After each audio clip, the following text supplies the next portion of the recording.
In Movies and Money, streaming did not stop Halloween Ends from turning up big money at the box office. Let's check in now with film critic Erik Childress. And apparently, Erik, the big screen, small screen strategy seems to be a bit of a victory. What do you have to say? Well, frankly, Angie, because their story keeps changing. And this is one way to put a positive spin on the strategy when others, including filmmakers, have come out criticizing it.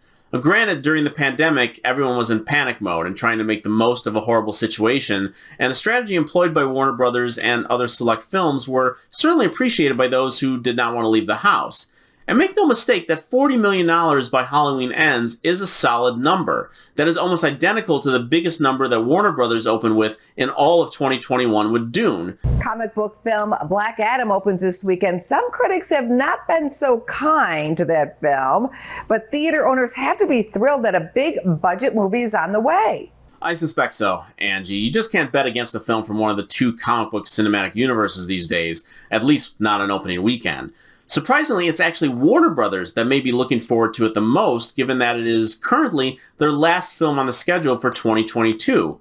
Maybe that is why they are not letting reviews be published until very late this week. But a number possibly in the 70s this weekend seems very possible and could stretch even higher, though that is definitely the floor Warner Brothers would be willing to accept for a film reported to cost around $200 million, which is typical for many comic book films these days.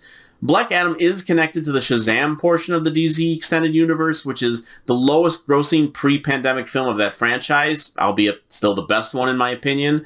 But 4 of Dwayne Johnson's last 5 movies from 2017 to 2019 grossed over $300 million outside North America, and that is a number Warner Brothers may need to hit for Black Adam to get into the black. Talk about counter programming also rolling out this weekend. Good old-fashioned movie stars debuting in Ticket to Paradise. Here's a sneak peek. I won't let her throw her life away. We need to trick her into dumping him. As much as this will pain us both, we have to call a truce to make this work. We have to be in lockstep. Hey! Did you make a pact to not murder each other until you murder me first? We are here for you, my love. Yes, we're in lockstep. Yes. So, Erik, how do you think Julia Roberts and George Clooney will do at the box office? I think it has the potential to do pretty well, Angie, but then again, I thought the same of Bros, too, so who knows, given all the rhetoric of the big screen comedy being dead and all. And the question remains just how much will this movie need to make for so many of the naysayers to maybe rethink their streaming as the future of comedies theories. 50 million remains that number that adult fare in this day and age would like to hit.